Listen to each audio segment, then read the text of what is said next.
عبادت کر عبادت کرن دے نال گل بن دیے کسے دی اج بن دیے کسے دی گل بن دیے۔ رب کا امتحان اس کی آزمائش ہی یہی ہے انسان کے لیے کہ دیکھوں یہ میرا فرما بردار ہے یا نہیں، میری مانتا ہے یا نہیں۔ تو اس پیار کی آزمائش کے لیے تمہیں پیاس لگا دی، یعنی نفس دے دیا، اور ٹھنڈا پانی کا گلاس پاس رکھ دیا کہ جسم دے دیا، اور پھر حکم جاری کر دیا کہ اس کو پینا نہیں تو عقل دے دی۔ اور جس نے اپنی پیاس کو قابو کیا، نفس کو جسم کی خواہش سے دور کیا، عقل سے کام لیا، تو رب نے پھر اسے اپنا قرب دے دیا۔ اعوذ باللہ من الشیطان الرجیم، بسم اللہ الرحمن الرحیم۔ السلام علیکم ورحمۃ اللہ وبرکاتہ۔ اے لوگو، اپنے رب کی عبادت کرو جس نے تمہیں پیدا کیا اور انہیں جو تم سے پہلے تھے، تاکہ تم پرہیزگار ہو جاؤ، تو پرہیزگار ہو جاؤ۔ لعلکم تتقون، یعنی تم بچ سکو، یعنی تم تب ہی بچ سکتے ہو، تب ہی متقی ہو، تقوی والے ہو، بچنے والے ہو، جب تم رب کی عبادت کرو گے۔ تو یہ رب کی عبادت کیا ہے، اس سے کیا مراد ہے، اور ہم بچ سکیں تو کس بات سے بچنا ہے؟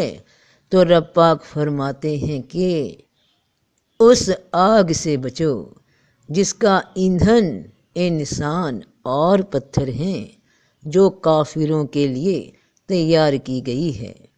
تو اے لوگو، اپنے رب کی عبادت کرو جس نے تمہیں پیدا کیا اور انہیں جو تم سے پہلے تھے، تاکہ تم پرہیزگار ہو جاؤ۔ یعنی بچنے کے لیے ایک ہی طریقہ ہے، اور وہ ہے رب کی عبادت۔ تو وہ کیسے ہوتی ہے، اس عبادت سے کیا مراد ہے؟ تو اسے سمجھنے کے لیے بات شروع سے شروع کرتے ہیں کہ ہم اپنے رب سے دعا کرتے ہیں، اس کو پکارتے ہیں، اس سے التجا کرتے ہیں کہ اے میرے رب، ہمیں بچا لے اس آگ سے جس کا ایندھن انسان اور پتھر بننے والے ہیں۔ تو ہم کیا کریں، تو ہی بتا، تو ہمیں سیدھا راستہ دکھا، ان لوگوں کا راستہ جن پر تو نے انعام کیا۔ تو بندی نے اپنے رب سے التجا کی تو میرے رب نے رہنمائی بھیج دی کہ اس کا ایک انعام یافتہ بندہ حضرت عیسیٰ علیہ السلام کی بات قرآن میں پڑھو کہ جنہوں نے فرمایا، اور بے شک اللہ تعالیٰ میرا اور تمہارا رب ہے، سو اسی کی عبادت کرو، یہ سیدھا راستہ ہے۔ تو اے میرے مالک، مجھے اس بات کی تو خبر ہو گئی کہ میں نے تجھ سے جو التجا کی کہ مجھے سیدھا راستہ دکھا، تو نے مجھے بتا دیا کہ تیری عبادت ہی سیدھا راستہ ہے اور تیری عبادت ہی تقوی ہے۔ مگر مجھے میرے رب جی اب یہ بات بھی آسان لفظوں میں دل میں اتار دے کہ تیری عبادت ہے کیا۔ تو میرے رب پاک فرماتے ہیں کہ پس اللہ نے جو کچھ حلال اور پاک رزق تم کو بخشا ہے اسے کھاؤ، اور اللہ کے احسان کا شکر ادا کرو اگر تم واقعی اس کی عبادت کرنے والے ہو۔ میرے مالک، میں کچھ سمجھی نہیں۔ حلال اور پاک رزق یعنی کھانا پینا اور پھر شکر کروں، تو یہ میری عبادت ہو گئی۔ مجھے تو لگا کہ نماز، روزہ، حج، زکوٰۃ جو قرآن نے بتایا کچھ اس کی مزید تفصیل بتائی جائے گی، کوئی وظیفے وغیرہ، کوئی تسبیح، ذرا سمجھا دیجئے میرے رب پاک اس بات کو بھی، تاکہ میں سمجھ سکوں۔ سمجھوں گی تو ہی عمل کر سکتی ہوں۔ تو میرے رب پاک فرماتے ہیں کہ اور اللہ کے سوا ان کی عبادت کرتے ہیں جو آسمانوں اور زمین سے انہیں رزق پہنچانے میں کچھ بھی اختیار نہیں رکھتے اور نہ رکھ سکتے ہیں۔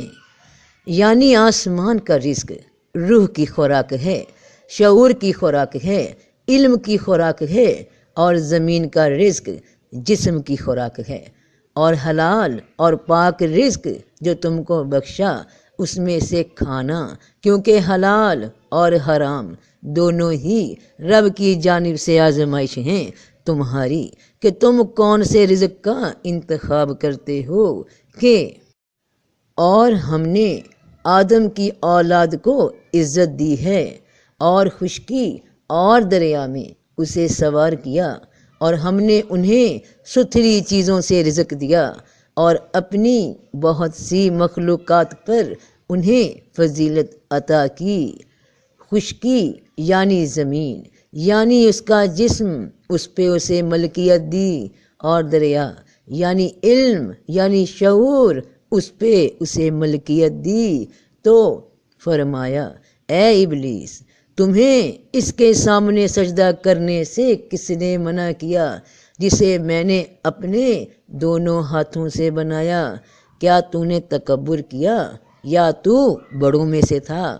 یہ دونوں ہاتھ عالم خلق اور عالم امر، عالم جسم، عالم روح، تو جس نے موت اور زندگی کو پیدا کیا تاکہ تمہیں آزمائے کہ تم میں سے کس کے کام اچھے ہیں، اور وہ غالب بخشنے والا ہے۔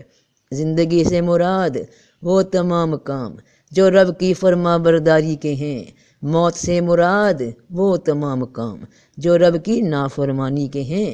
ذرا غور کرنا کہ رب کی فرما برداری کے کام، رب کی نافرمانی کے کام دونوں ہی رب کے تخلیق کردہ، روشنی بھی اسی کی، اندھیرا بھی اسی کا، اچھائی بھی اسی کی، برائی بھی اسی کی، دن بھی اسی کا، رات بھی اسی کی۔ تو جب انسان کو بنا دیا، اس کا بنیادی پروگرام اس میں سیٹ کر دیا، اور پھر جو پھونک اس میں رب کی جانب سے پھونکی گئی کہ پھر جب میں اسے پورے طور پر بنا لوں اور اس میں اپنی روح پھونک دوں تو اس کے لیے سجدے میں گر پڑنا، یہ پوری طرح بنا لینا کیا ہے کہ اور قسم ہے جان کی اور اس کی جس نے اس کو درست کیا، یعنی خودی کی شناخت دی اور اسے سمجھنے کے لیے دماغ کو، عقل کو تشکیل دیا، اور پھر اس کی بدی اور اس کی پرہیزگاری اس پر الہام کر دی، یعنی پھر اس کو ترغیب دی کہ اسے حقیقت اور نظام سے کون گمراہ کرے گا اور اپنے آپ کو کیسے بچایا جائے گا۔ تو یقیناً فلاح پا گیا وہ جس نے اس کا تزکیہ کیا، یعنی جس نے اپنے شعور کو، اپنے نفس کو، اپنی جان کو پاک کر لیا، وہ کامیاب ہو گیا۔ جس نے اپنی جان کو جسم کے فریب سے بچا لیا جیسا کہ اس کے رب نے سکھایا، تو وہ کامیاب ہو گیا۔ اور نامراد ہوا وہ جس نے اس کو دبا دیا، یعنی دفن کر دیا، دبا دیا اپنی جان کو، اپنے شعور کو اس جسم کی خواہشات میں دفنا دیا، تو وہ ناکام ہو گیا، تباہ ہو گیا، برباد ہو گیا۔ جس نے لاشعوری خواہشات کا تعاقب کر کے اپنا شعور گوا دیا۔ جب آسمان سے حکم زمین پہ پہنچتا ہے تو انسان کا کام، اس کا اختیار وہاں سے شروع ہوتا ہے کہ اب اس حکم کو اے روح اپنے جسم پہ لاگو کر یا نہ کر، تجھے راستہ دکھا دیا گیا اور یہ اختیار دے دیا گیا کہ تیری مرضی ہے کہ تو نیکی کو لاگو کرتا ہے یا برائی کو؟ نیکی کے نتیجے طے ہیں، برائی کے نتیجے طے ہیں۔ کوئی نئی بات، نیا قانون شامل نہیں کیا گیا۔ جو تم اپنے جسم سے کرواؤ گے اسے ریٹرن میں وہی دیا جائے گا۔ دیکھ اے حقیقی انسان، جو اصل انسان ہو، تم ایک نفس ہو، ایک جان ہو، تو یاد رکھنا کہ اے لوگو، اپنے رب سے ڈرو جس نے تمہیں ایک جان سے پیدا کیا اور اسی جان سے اس کا جوڑا بنایا۔ ایک جان تم خود ہو جو حقیقی انسان ہو۔ تمہارا جوڑا شعور اور جسم یعنی دل اور جسم ہے۔ دل وہ ہے جو نظر نہیں آتا اور جسم وہ ہے جو نظر آتا ہے۔ تم اس نظر آنے والی اور نہ نظر آنے والے جوڑے کے اصل وجود ہو، اصل انسان ہو۔ اے آدم کی اولاد، ہم نے تم پر پوشاک اتاری جو تمہاری شرم گاہیں ڈھانکتی ہے، اور آرائش کے کپڑے بھی اتارے، اور پرہیزگاری کا لباس وہ سب سے بہتر ہے۔ یہ اللہ کی قدرت کی نشانیاں ہیں تاکہ وہ نصیحت حاصل کریں۔ تو اے انسان، تمہارے نظر آنے والے وجود کے لیے، اس جسم کے لیے وہ لباس ہے جو تم اسے ڈھانکنے کے لیے پہنے ہوئے ہو، اور دوسرا لباس تمہارے نہ نظر آنے والا وجود، تمہارا دل، اس کے لیے وہ لباس ہے جسے سیرت کہتے ہیں، اخلاقیات کا لباس، جسے اگر انسان اتار پھینکے تو انسانیت کے درجے سے گر جاتا ہے۔ اور تیسرا اصل لباس، اصل انسان کا لباس تقویٰ کا لباس ہے۔ تقویٰ یعنی بچنا، ہر اس شے سے بچنا جس کا حکم تمہارے رب نے دے دیا۔ تو اصل عبادت یہی ہے، یہی حقیقت ہے عبادت کی، کہ تم اس بات سے منع ہو جاؤ جس بات سے تمہارے رب نے منع کر دیا، تمہیں آگاہ کر دیا، تمہارے دشمن سے بھی، اور تمہیں تمہاری کامیابی کی راہ دکھا دی۔ رب کا امتحان، اس کی آزمائش ہی یہی ہے انسان کے لیے، کہ دیکھوں یہ میرا فرما بردار ہے بھی یا نہیں، میری مانتا ہے یا نہیں۔ تو اس پیار کی آزمائش کے لیے تمہیں پیاس لگا دی، یعنی نفس دے دیا، اور ٹھنڈا پانی کا گلاس پاس رکھ دیا کہ جسم دے دیا، اور پھر حکم جاری کر دیا کہ اس کو پینا نہیں، تو عقل دے دی، اور جس نے اپنی پیاس کو قابو کیا، نفس کو جسم کی خواہش سے روک دیا، عقل سے کام لیا، تو رب نے پھر اسے اپنا قرب بھی دے دیا کہ عقل رب سے قریب ہو گئی اور جسم سے دور ہو گئی۔ ایک بار یہی عقل جسم سے قریب ہوئی تھی تو کیا میں نے تمہیں اس درخت سے منع نہیں کیا تھا اور تمہیں کہنا دیا تھا کہ شیطان تمہارا کھلا دشمن ہے؟ فرمایا تم دونوں یہاں سے نکل جاؤ، تم میں سے ایک دوسرے کا دشمن ہے۔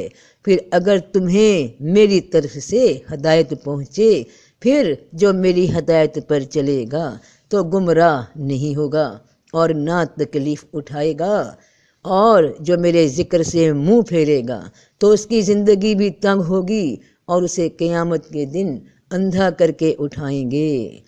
تو تم دونوں یہاں سے نکل جاؤ، تم دونوں دل اور جان، تم دونوں عقل اور خواہش، تم دونوں سوچ اور جسم، تم دونوں برائی اور اچھائی، تم دونوں روح اور نفس، تم دونوں دشمن ہو۔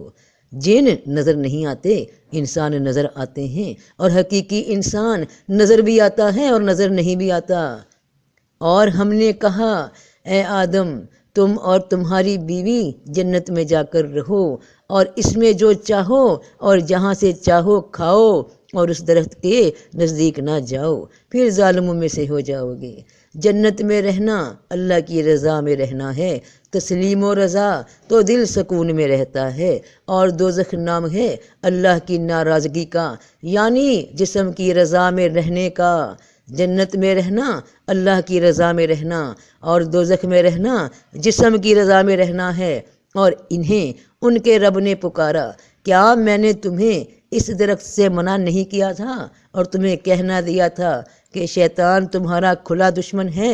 درخت کے پاس مت جانا، یعنی اس سے قریب مت ہونا کہ اس کے رنگ میں رنگ جاؤ گے، اس کا اثر قبول کر لو گے، اس سے متاثر ہو جاؤ گے، کیونکہ یہ تمہیں ہمیشہ حقیقت کا الٹ دکھاتا ہے، موت کو زندگی دکھاتا ہے۔ جسم کے قریب جانا، اس کی قربت میں جانا، اس کی ماننا ہے۔ تو ان دونوں نے کہا، اے رب ہمارے، ہم نے اپنی جانوں پہ ظلم کیا، اور اگر تو ہمیں نہ بخشے گا اور ہم پر رحم نہ کرے گا تو ہم ضرور تباہ ہو جائیں گے۔ فرمایا، یہاں سے اترو، تم ایک دوسرے کے دشمن ہو اور تمہارے لیے زمین میں ٹھکانا ہے اور ایک وقت تک نفع اٹھانا ہے۔ ایک دوسرے کے دشمن، ایک کون اور دوسرا کون؟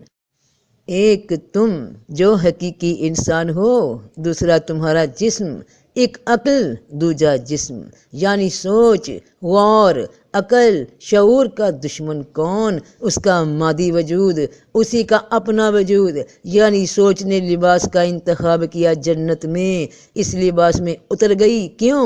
کیونکہ عقل جب جسم کے قریب ہو جاتی ہے تو تنزلی کا شکار ہو جاتی ہے، جسم سے دوستی کرتی ہے تو وہ عقل کی مت مار کے رکھ دیتا ہے، جبکہ فطرتاً عقل اور جسم میں دشمنی ہے، یہ کھلے دشمن ہیں ایک دوسرے کے۔ یہ کھلا دشمن ہے تمہارا جو تمہارے ساتھ ہے، کیونکہ یہ اس اللہ کے حکم پہ چلنے سے روکتا ہے، تو دشمن کو دشمن کی طرح ہی ٹریٹ کرنا، عقل پہ جسم کو غالب مت آنے دینا، اور عقل، شعور، سوچ، غور و فکر، علم وہ رب کی پھونک ہے جو اس نے مٹی میں پھونکی۔ مٹی لباس ہے سوچ کا، روح کا لباس ہے جسم، جسم ہے مٹی، اور پھونک مٹی میں پھونکی گئی، جان مٹی میں ڈالی گئی، نفس مٹی میں پھونکا گیا۔ مٹی ابھی زیر تعمیر تھی، جب اسے ٹھیک بنا دیا گیا، تمام اعضاء، تمام فنکشن، تمام سسٹم اس میں رکھ دیا گیا جسمانی، اور اسی سسٹم کے تحت اس میں اچھائی اور برائی کو سمجھنے کا پروگرام بھی رکھ دیا گیا۔ اس کے خیال میں، اس کے شعور میں ابھی تک انسان اس حالت میں ہے کہ اس کے ساتھ جو ہوتا ہے، جس میں اس کا کوئی اختیار نہیں، وہ خود بخود اسی پروگرام کے تحت ہوتا جا رہا ہے کہ وہ پیدا ہوا، وہ نہیں جانتا کہ وہ پیدا ہوا ہے، پھر پیدا ہو جانے کے بعد کیسے اس کے سارے نظام کو چلایا جاتا ہے، اس کے جسم کا بڑھنا، اس کی سانس کا چلنا، کھانے کا ہضم ہونا، قد کاٹ کا بڑھنا، عمر کا دن بدن بڑھنا، جسم میں تبدیلیاں آنا، یہ سب انسان کے نفس میں، یہ سب انسان کے جسم کو پروگرام دے دیا گیا، اس میں رکھ دیا گیا۔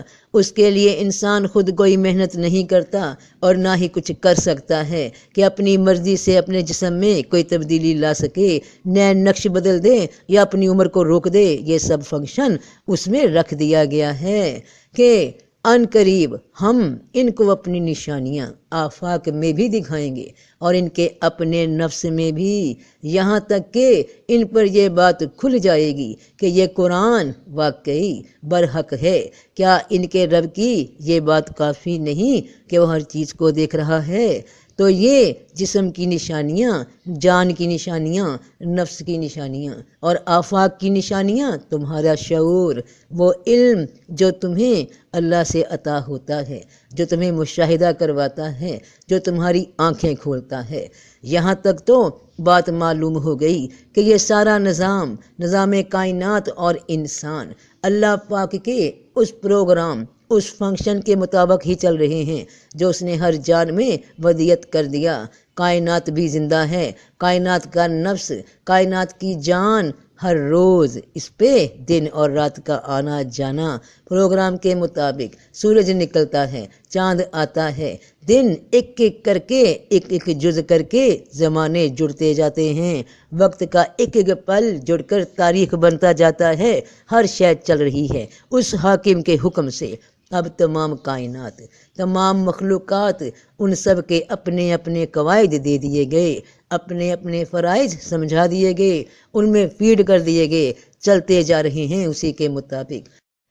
اب اس کنڈیشن سے بڑھ کر، یعنی اس سٹیج تک جو ہو رہا ہے وہ ٹھیک ویسے ہی ہو رہا ہے جیسے کائنات کی ہر شے تسبیح کر رہی ہے اپنے رب پاک کی، یعنی سورج، چاند، ستارے، چرند پرند، اس سٹیج تک سب وہی ہو رہا ہے، انسان بھی سب ویسے ہی چل رہے ہیں اسی پروگرام کے تحت جو ان میں رکھ دیا گیا جسم کی حد تک۔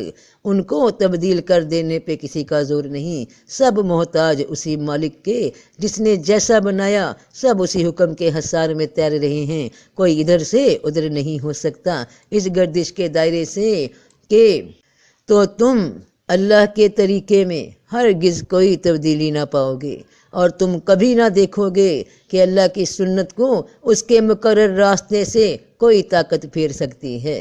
تو عبادت رب کی یہی ہے کہ جو اس نے کہہ دیا اس پہ عمل ہو، آسمان سے بھی اور زمین سے بھی، کہ تم کائنات ہو اے انسان، تمہارا آسمان تمہارا شعور ہے اور تمہاری زمین تمہارا جسم ہے، تو تم اپنے شعور سے کام لیتے ہوئے اس زمین کے اتنا ہی قریب جاؤ جتنا رب نے تم سے کہا، اور اس سے اتنا ہی بچو جتنا تمہارے رب نے کہا۔ تو رب کا امتحان، اس کی آزمائش ہی یہی ہے کہ انسان کو دیکھوں یہ میرا فرما بردار ہے یا نہیں، میری مانتا ہے یا نہیں۔ تو اس پیار کی آزمائش کے لیے تمہیں پیاس لگا دی، یعنی نفس دے دیا، اور ٹھنڈا پانی کا گلاس پاس رکھ دیا کہ جسم دے دیا، اور پھر حکم جاری کر دیا کہ اس کو پینا نہیں، تو عقل دے دی، اور جس نے پیاس کو قابو کر لیا، خواہش کو روک لیا، تو رب نے اسے قرب بھی دے دیا۔ عبادت کرن دے نال گل بن دیئے، کسے دی اج بن دیئے، کسے دی کل بن دیئے۔